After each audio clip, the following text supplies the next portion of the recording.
Hello students, good morning. देखिए, आज हम लोग बहुत ही इंटरेस्टिंग यूनिट का स्टडी करने जा रहे हैं, सॉलिड स्टेट। ये 12th की पहली यूनिट है। तो इस यूनिट को हम समझने के लिए थोड़ा सा इमेजिनेशन अच्छा होना चाहिए। इमेजिनेशन के बेस पे इसको हम बहुत अच्छी तरह से समझ सकते हैं। ये सॉलिड स्टेट जो होती है मैटर की ही एक स्टेट है। जैसे कि हम लोगों ने फर्स्ट ईयर क्लासेस में मैटर की 3 स्टेट पढ़ी थी, सॉलिड, लिक्विड और गैस। जिसमें से गैस और लिक्विड स्टेट को हम लोग फर्स्ट ईयर क्लासेस में स्टडी कर चुके हैं और सॉलिड स्टेट हम यहां पर स्टडी करने जा रहे हैं। जैसा कि आपको पहले फर्स्ट ईयर क्लासेस में बताया गया था कि किसी भी मैटर की स्टेट का जो एग्जिस्टेंस है वो दो चीजों पर डिपेंड करता है। एक तो होता है उनके बीच के इंटरमॉलिक्यूलर इंटरेक्शंस और दूसरी चीज होती है थर्मल एनर्जी। इन दोनों ही थर्मल एनर्जी और इंटरमॉलिक्यूलर इंटरेक्शंस का कंपटीशन है और उसका रिजल्ट है उसकी फिजिकल स्टेट। अगर थर्मल एनर्जी ज्यादा होती है किसी टेम्परेचर पर और उनके बीच के इंटरमॉलिक्यूलर इंटरेक्शन कम होते हैं तो वो गैसियस स्टेट में होता है। थर्मल एनर्जी और इंटरमॉलिक्यूलर इंटरेक्शंस कंपैरेबल होते हैं तो वो लिक्विड स्टेट में होता है। और अगर किसी टेम्परेचर पर किसी मैटर के पार्टिकल्स की थर्मल एनर्जी बहुत कम है, इंटरमॉलिक्यूलर इंटरेक्शंस बहुत हाई हैं, तो वो कौन सी स्टेट में होगा? सॉलिड स्टेट में होगा। तो हम उसी सॉलिड स्टेट की बात करने जा रहे हैं। तो इसको हम कैसे डिफाइन करेंगे? That state of matter in which constituent particles are held together by strong intermolecular interactions and hence are rigid and possesses definite shape and definite volume is called solid state। मतलब वो state जिसमें constituent particles जो होते हैं वो बहुत ही closely pack होते हैं एक दूसरे के, इंटरमॉलिक्यूलर इंटरेक्शंस बहुत हाई होते हैं जिसकी वजह से वो रिजिड होते हैं और उनका डेफिनेट शेप और डेफिनेट वॉल्यूम होता है। तो उस स्टेट को हम कहते हैं सॉलिड। अब इस सॉलिड स्टेट के, जैसे आपका ये है पेन है, वो किस स्टेट में है? सॉलिड स्टेट में है, क्योंकि इनके पार्टिकल्स के बीच के इंटरमॉलिक्यूलर इंटरेक्शंस बहुत हाई हैं और वो इसको हम कंप्रेस नहीं कर सकते। इसके मॉलिक्यूल रिजिड हैं, यहां से वहां नहीं जा सकते, इसलिए ये कैसी है? सॉलिड स्टेट है। अब इस सॉलिड स्टेट के कुछ स्पेसिफिक कैरेक्टरिस्टिक होते हैं, उसके बेस पे हम सॉलिड को पहचान सकते हैं। वो कैरेक्टरिस्टिक क्या हैं? देखिए, इनकी प्रॉपर्टीज या कैरेक्टरिस्टिक ये दे रखे हैं। सबसे पहला कैरेक्टरिस्टिक है constituent particles are closely packed. जैसे आपने छोटे क्लासेस में भी बताया जाता था कि जब किसी भी मैटर की स्टेट में पार्टिकल्स बहुत पास पास हैं, एक दूसरे से बिल्कुल मिले हुए हैं, तो यही स्टेट क्या कहलाएगी? Solid state. और बहुत पास पास होने की वजह से ही इसमें कंप्रेसिबिलिटी नहीं होती है और दूसरी बात ये रिजिड होते हैं।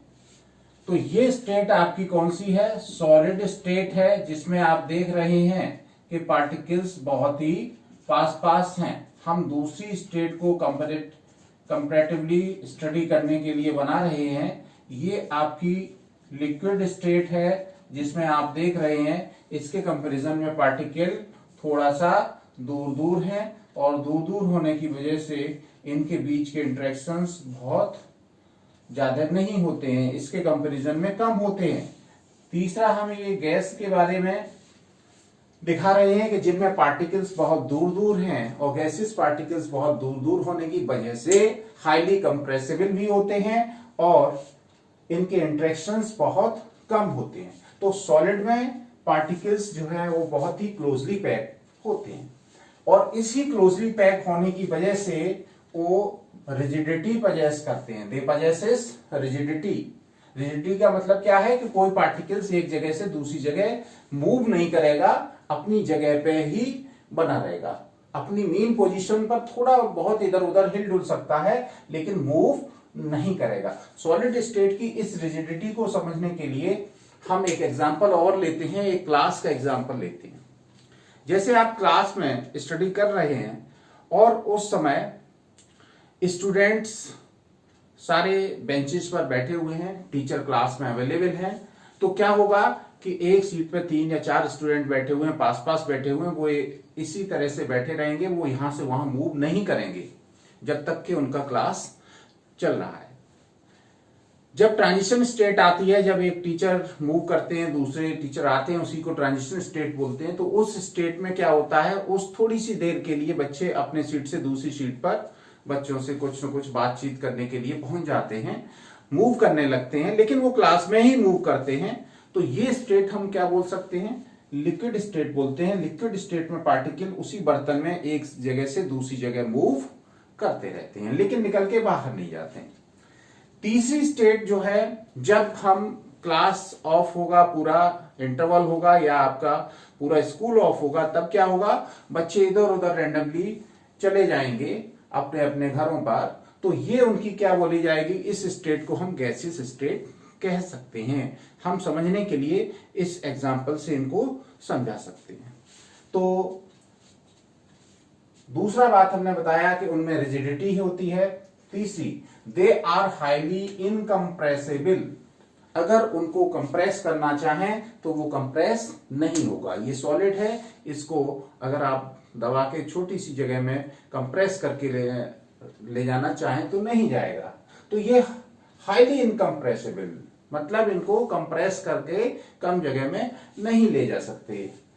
फोर्थ पॉइंट है, they possesses definite shape and definite volume, इनका शेप डेफिनेट होता है और वॉल्यूम भी डेफिनेट होता है। हम एग्जाम्पल के तौर पे देखें, एक ये एलिफेंट है, इसकी शेप डेफिनेट है, हम इसको कंप्रेस करके चाहे गोल बना के बॉल बना दें या छोटी सी जगह में इसको कंप्रेस कर लें, ऐसा नहीं हो सकता, क्योंकि इनके पार्टिकल्स वैसे ही क्लोजली पैक हैं और पास नहीं आ सकते, इसलिए इनका शेप और वॉल्यूम डेफिनेट रहता है। दे पजेसेस हाई डेंसिटी, डेंसिटी क्या होता है, मास पर यूनिट वॉल्यूम। चूंकि ये बहुत पास पास होते हैं, इसलिए उस वॉल्यूम में जो मैक्सिमम मास आ सकता है वो अवेलेबल रहता है, इसलिए इन कंपैरिजन ऑफ गैसेस और लिक्विड्स, सॉलिड्स के जो डेंसिटी होती हैं वो हाई होती हैं। हालांकि वाटर इसमें एक एक्सेप्शनल केस है, जिसमें वाटर की डेंसिटी सॉलिड फॉर्म में कम है, लिक्विड फॉर्म में ज्यादा है, और वो फर्स्ट ईयर क्लास में आपको बताया गया था। वो इसलिए होता है कि जब वो सॉलिडिफाई होता है तो कॉन्स्टिट्यूएंट पार्टिकल एक डेफिनेट ज्योमेट्रिकल पैटर्न में अरेंज होने के लिए एक दूसरे से दूर दूर चले जाते हैं, इसलिए उनकी डेंसिटी कम होती है। तो वो एक एक्सेप्शनल केस है। बहुत से आपके एक्सेप्शंस भी होते हैं साइंस में, साइंटिफिक चीजों में भी कुछ न कुछ एक्सेप्शंस हैं। नेक्स्ट है, they have high melting and boiling points, इनके जो मेल्टिंग और बॉइलिंग पॉइंट्स होते हैं वो कैसे होते हैं, हाई होते हैं। क्यों हाई होते हैं, क्योंकि जब मॉलिक्यूल्स या एटम्स बहुत पास पास हैं, इंटरेक्शन बहुत हाई हैं, तो उन इंटरेक्शन से उनको एक दूसरे को अलग करने के लिए टेम्परेचर ज्यादा देना पड़ेगा, इसीलिए उनके मेल्टिंग पॉइंट्स और बॉइलिंग पॉइंट्स बहुत हाई होते हैं। तो ये तो रहा आपका सॉलिड्स और सॉलिड को प्रॉपर्टीज क्या हैं, कैरेक्टरिस्टिक क्या हैं, ये प्रॉपर्टीज सॉलिड्स की हैं। इन प्रॉपर्टीज के बेसिस पे उनको हम आइडेंटिफाई कर सकते हैं। अब आती है बात सॉलिड्स का क्लासिफिकेशन। तो अब हम सॉलिड को क्लासिफाई करेंगे उनके कॉन्स्टिट्यूएंट पार्टिकल्स के अरेंजमेंट की बेसिस पर, किस तरह से वो अरेंज हैं उसके बेस पे उनको दो भागों में हम क्लासिफाई कर सकते हैं। तो हम अब देखेंगे classification of solids, classification of solids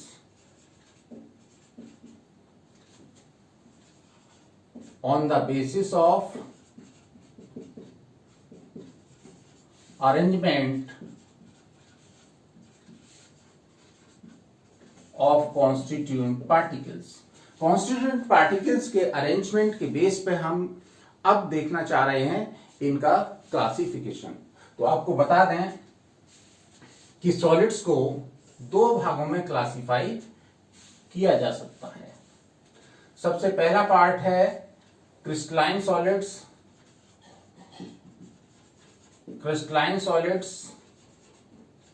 and second is amorphous solids.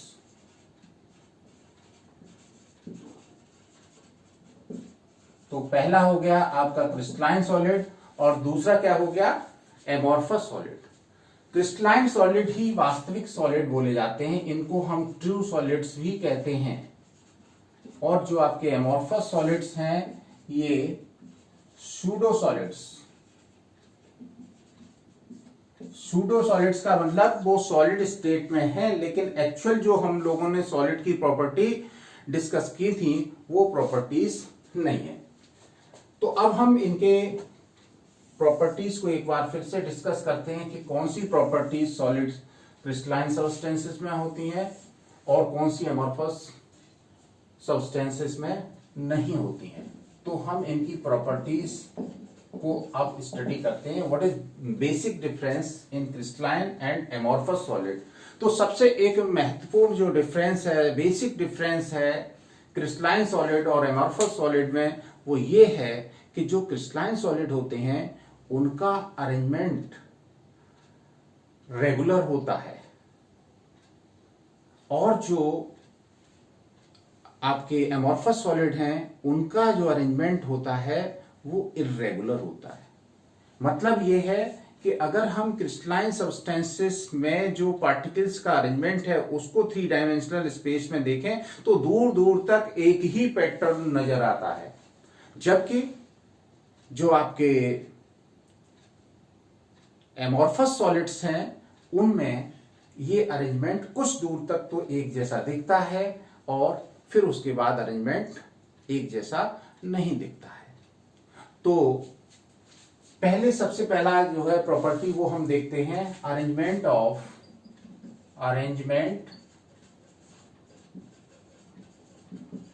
Constituent particles.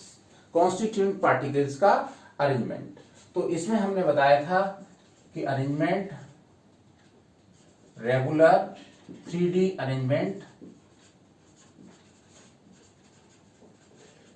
Of constituent particles देखने को मिलता है और वो डेफिनेट पैटर्न में होता है, इन डेफिनेट ज्योमेट्री। इसी को हम बोलते हैं लॉन्ग रेंज ऑर्डर, मतलब दूर दूर तक एक जैसा ऑर्डर। तो इनका अरेंजमेंट कैसा है, लॉन्ग रेंज ऑर्डर है। जबकि एमोर्फस सब्सटेंसेस के बारे में देखेंगे तो इनका 3D अरेंजमेंट जो होता है वो कैसा होता है, इर्रेगुलर होता है। तो irregular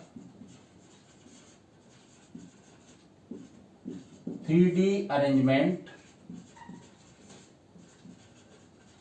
of constituent particles, that is इनका जो अरेंजमेंट का टाइप है वो कैसा है, शॉर्ट रेंज ऑर्डर।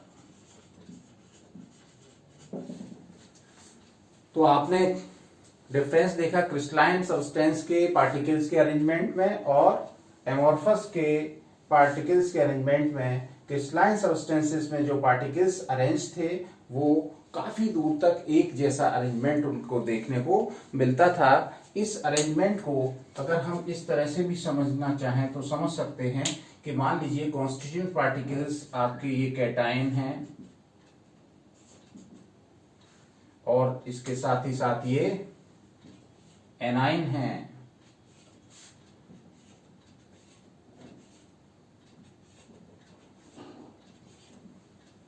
तो इस अरेंजमेंट को समझने की कोशिश करिए।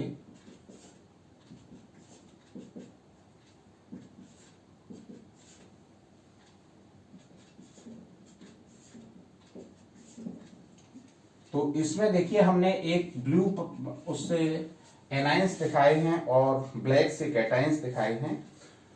तो इसको एक ध्यान से देखने पर क्या नजर आ रहा है कि कॉन्स्टिट्यूएंट पार्टिकल्स आप हर जगह cation A9 cation A9 cation A9 cation A9, ये एक सिस्टमैटिक अरेंजमेंट पूरा पैटर्न देखने को मिल रहा है। तो इस अरेंजमेंट की वजह से ये लॉन्ग रेंज ऑर्डर अरेंजमेंट बोला जाता है, जबकि इनमें क्या होगा, कुछ दूरी तक अरेंजमेंट एक जैसा देखने को मिलेगा और फिर उसके बाद वो अरेंजमेंट नहीं दिखेगा। तो ये आपका अरेंजमेंट कैसा है, लॉन्ग रेंज ऑर्डर है। दूसरी प्रॉपर्टी हम देखते हैं इनका सॉलिड का टाइप, किस टाइप के ये सॉलिड बोले जाते हैं। तो सेकंड आता है टाइप ऑफ सॉलिड, किस तरह का ये सॉलिड कहा जाता है। जैसा कि हमने आपका लिखा है, ये जो सॉलिड हैं वो कैसे हैं, ट्रू सॉलिड है। ट्रू सॉलिड का मतलब ये हुआ कि इन सॉलिड्स में फ्लूइडिटी की प्रॉपर्टी नहीं होगी। मतलब ये सॉलिड हैं तो सॉलिड फॉर्म में ही रहेंगे, इनमें फ्लो करने की प्रॉपर्टी नहीं होगी। जबकि एमॉर्फस सॉलिड्स जो हैं वो सूडो सॉलिड्स हैं, मतलब ये सॉलिड फॉर्म में तो हैं लेकिन इनमें फ्लूइडिटी की प्रॉपर्टी पाई जाती है और इनको हम सुपर कूल्ड लिक्विड भी कह सकते हैं। क्या कह सकते हैं, सुपर कूल्ड लिक्विड। ये माना जाता है कि ये नॉर्मल टेम्परेचर पर कूल होने की वजह से फ्रीज हो गए हैं, बहुत डेंस हो गए हैं, लेकिन इनमें फ्लूइडिटी की प्रॉपर्टी थोड़ी बहुत बनी रहती है। इसका एग्जांपल हम आपको बता दें कि जो ग्लास है वो एमॉर्फस सॉलिड है और उसमें फ्लूइडिटी की प्रॉपर्टी पाई जाती है। अगर आपने किसी हिस्टोरिकल बिल्डिंग का सर्वे किया हो, वहां पर गए हों, तो ध्यान से देखें कि उसकी बिल्डिंग में अगर ग्लास लगे हुए हैं खिड़कियों में, तो नीचे की सरफेस उनकी थोड़ी सी थिक हो जाती है। अगर ध्यान नहीं दिया हो तो अब ध्यान देके देख सकते हैं। अगर बहुत पुराना है, 100 साल पुराना कोई ग्लास लगा हुआ है और वो ग्लास अगर अभी तक बचा हुआ है, ठीक है, टूटा हुआ नहीं है, तो उसके नीचे के सरफेस पर अगर देखेंगे तो वो थोड़े से थिक हो गए होंगे, क्योंकि वो धीरे धीरे कई सालों में ग्लास धीरे धीरे फ्लूइडिटी की प्रॉपर्टी होने की वजह से नीचे की ओर बह जाता है, जिससे नीचे थिक हो जाता है। तो ये प्रॉपर्टी किसमें होती है, एमॉर्फस सब्सटेंसेस में फ्लूइडिटी की प्रॉपर्टी होती है। जबकि सॉलिड सब्सटेंस सैकड़ों सालों तक, जो ट्रू सॉलिड्स हैं, क्रिस्टलाइन सॉलिड्स हैं, वो सैकड़ों सालों तक इनमें कोई भी अंतर नहीं आएगा, उनमें फ्लूइडिटी की प्रॉपर्टी नहीं पाई जाएगी। तीसरी बहुत इंपॉर्टेंट बात है melting points. Melting points, melting points generally high होते हैं, ये तो बात कह ही चुके हैं, लेकिन हम यहां पे ये बताना चाहते हैं कि इनके जो मेल्टिंग पॉइंट होते हैं शार्प होते हैं। शार्प मेल्टिंग पॉइंट का मतलब क्या है, शार्प मेल्टिंग पॉइंट का मतलब ये है कि किसी पर्टिकुलर टेम्परेचर पर कोई भी सॉलिड कंप्लीटली लिक्विड में कन्वर्ट हो जाएगा। आपने फर्स्ट ईयर क्लास में एक्सपेरिमेंट किया है मेल्टिंग पॉइंट निकालने का। उसमें क्या करते थे, एक कैपिलरी ट्यूब में सॉलिड सब्सटेंस लेते थे और उसको एक थर्मामीटर के सहारे लगा के और उसको एक हाई बॉइलिंग पॉइंट लिक्विड में सस्पेंड करते थे और फिर उसको हीट करते थे और फिर देखते थे कि जिस टेम्परेचर पर वो कैपिलरी ट्यूब का सारा सॉलिड लिक्विड में चेंज हो जाता था, उसको melting point of that substance कहते थे। तो वो मेल्टिंग पॉइंट कैसा होना चाहिए, शार्प होना चाहिए। एक डेफिनेट टेम्परेचर पर सारा सॉलिड लिक्विड में कन्वर्ट हो जाना चाहिए, तो मेल्टिंग पॉइंट शार्प है। और अगर मान लीजिए एक रेंज में जाके वो मेल्ट होता है तो वो शार्प मेल्टिंग पॉइंट नहीं कहा जाता है। तो क्रिस्टलाइन सब्सटेंसेस का मेल्टिंग पॉइंट कैसा होता है, शार्प होता है। जबकि जो आपके एमॉर्फस सब्सटेंस हैं उनका मेल्टिंग जो होता है एक रेंज में होता है, melt over A range of temperature. जैसे आप कोई प्लास्टिक है उसको हीट करें तो हीट करने पर क्या होता है, वो पहले तो सॉफ्ट पड़ता है और फिर और टेम्परेचर बढ़ाते हैं तो एक ज्यादा टेम्परेचर पर जाके जो है वो मेल्ट होता है वो भी एक रेंज में, एकदम सारा नहीं पिघलता है बल्कि धीरे धीरे वो मेल्ट होता है। तो वो एक रेंज में उसका मेल्टिंग होता है, जबकि इनका मेल्टिंग कैसा होता है, क्रिस्टलाइन सॉलिड्स का शार्प होता है। अब एक बहुत ही महत्वपूर्ण प्रॉपर्टी है, वो है आइसोट्रॉपी एंड एनआइसोट्रॉपी।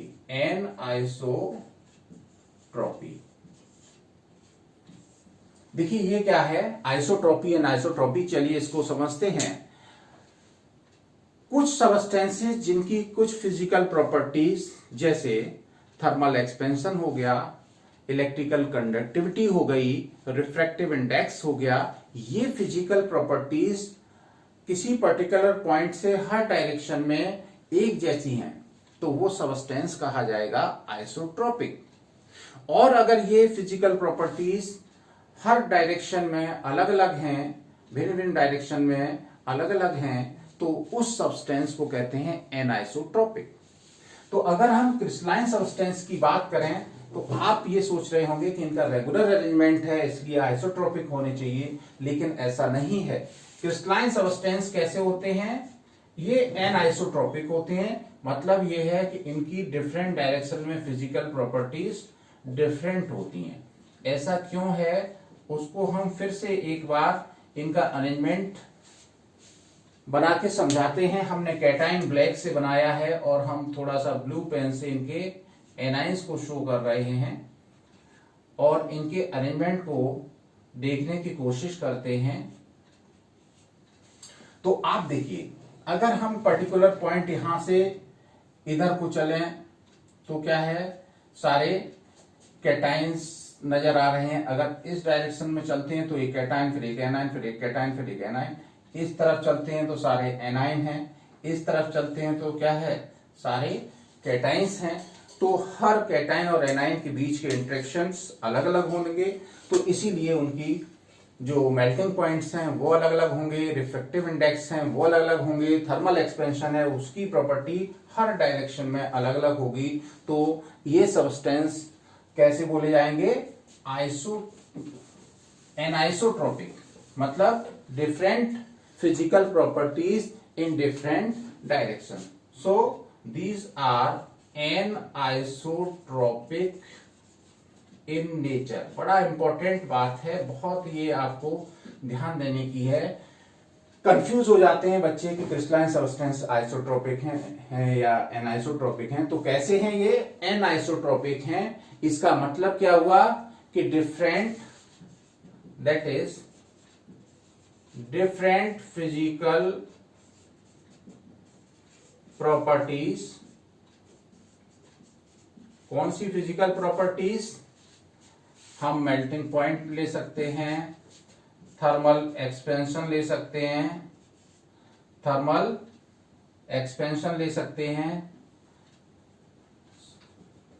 सबसे पहले हम ले लें थर्मल एक्सपेंशन, दूसरा ले सकते हैं रिफ्रैक्टिव इंडेक्स। थर्मल एक्सपेंशन हो गया, रिफ्रैक्टिव इंडेक्स हो गया, इलेक्ट्रिकल कंडक्टिविटी हो गई, electrical conductivity etcetera are different in different direction. तो बात समझ गए होंगे कि आइसोट्रोपिक और एनाइसोट्रोपिक में क्या अंतर है। अगर डिफरेंट डायरेक्शंस में thermal expansion, refractive index, electrical conductivity, इनकी वैल्यू अलग अलग आती हैं। पर्टिकुलर पॉइंट से इधर गए तो अलग रिफ्रैक्टिव इंडेक्स है, इधर गए तो अलग है, ऊपर की तरफ अलग है, नीचे की तरफ अलग है। तो डिफरेंट डायरेक्शन में इनकी जो वैल्यूज हैं वो अलग अलग आ रही हैं, तो वो एनाइसोट्रोपिक हैं। जबकि एमोर्फस सब्सटेंस कैसे होते हैं, आइसोट्रोपिक इन नेचर। इसका मतलब क्या हुआ, इसका मतलब ये हुआ कि physical properties, same physical properties in different direction,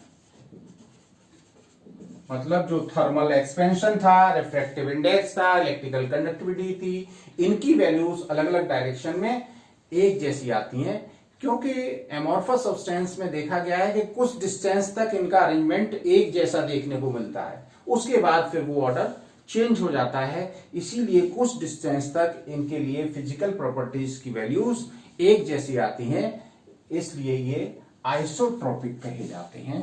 तो बहुत इंपॉर्टेंट बात है, इसको ध्यान में रखना है, इसको नोट कर लीजिए। 2 पॉइंट और रह गए, इनको हम डिस्कस करने वाले हैं।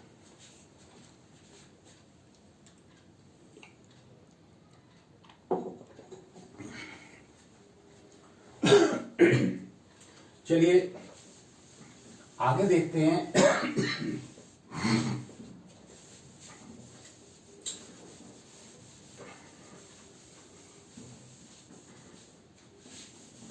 अगली प्रॉपर्टीज जो आपके क्रिस्टलाइन और एमॉर्फस सब्सटेंस की हैं उनको भी डिस्कस कर लेते हैं।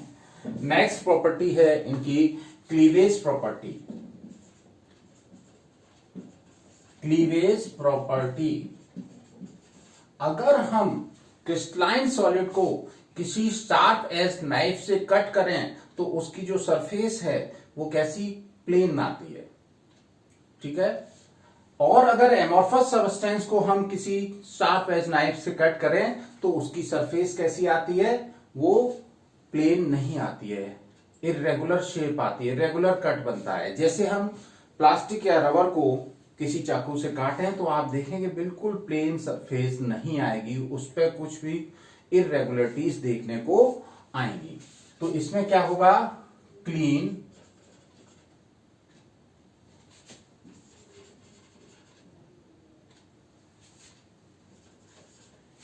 क्लीवेज, मतलब प्लेन सरफेस आएगी, कब, ऑन कटिंग। जबकि अभी अभी हमने आपको बताया था इसमें क्या आता है, इर्रेगुलर,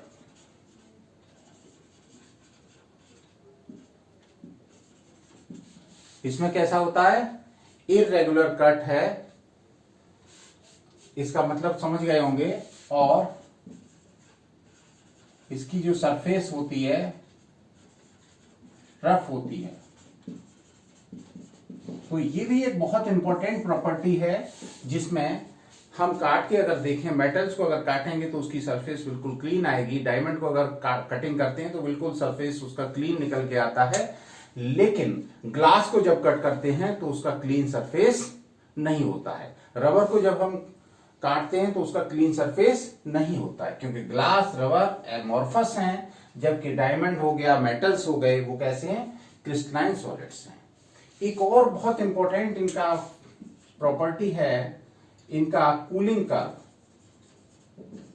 कूलिंग कर्व, अगर हम इनको कूल करते हैं तो किस तरह की हमें कर्व देखने को मिलता है। इस पे हमने टेम्परेचर ले लिया, इस पे टाइम ले लिया, तो हमने देखा कि जो क्रिस्टलाइन सब्सटेंसेस होते हैं उनका जो कूलिंग कर्व है वो स्मूथ नहीं होता है। किस तरह का देखने को मिलता है, इस तरह का। आप देखिए ये आपका लिक्विड है, यहां पर इसका क्या हो रहा है, सॉलिडिफिकेशन हो रहा है, और ये यहां पर सॉलिड हो गया। तो जितना जब सॉलिडिफिकेशन शुरू होता है तो टाइम के साथ साथ इसका जो कर्व है वो स्मूथ नहीं आता है, वो कुछ देर के लिए उस टेम्परेचर वहां पर स्टेबल हो जाता है।